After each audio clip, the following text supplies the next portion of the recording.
Gas सिलेंडरविषयी अतिशय धक्कादायक आणि स्फोटक बातमी. अहिल्यानगरमध्ये या टंचाईच्या काळात अवैधरित्या गॅस रिफिलिंग करणारी टोळी पोलिसांनी मोठी कारवाई करून पकडली आहे. 3 टँकरसह 2 कोटी रुपयांचा मुद्देमाल जप्त केलेला आहे. नगरमध्ये सध्या सुरू असलेल्या गॅस टंचाईच्या काळातच नगर पुणे महामार्गावर कामरगाव परिसरामध्ये 3 गॅस टँकरमधून अवैधरित्या गॅस रिफिलिंग करून व्यावसायिक गॅस टाक्यांचा काळाबाजार करणाऱ्या टोळीला स्थानिक गुन्हे शाखेच्या पथकाने पकडलेले आहे.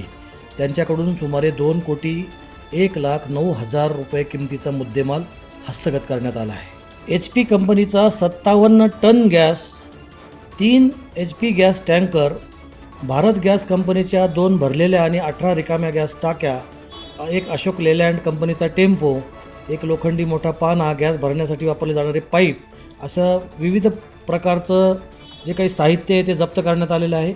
एकीकडे प्रशासनाकडून ऑल इज वेल अशा प्रकारचा प्रोपगंडा करण्यात येत असताना प्रत्यक्षामध्ये परिस्थिती मात्र फार वेगळी अहिल्यानगरमध्ये दिसून येत आहे.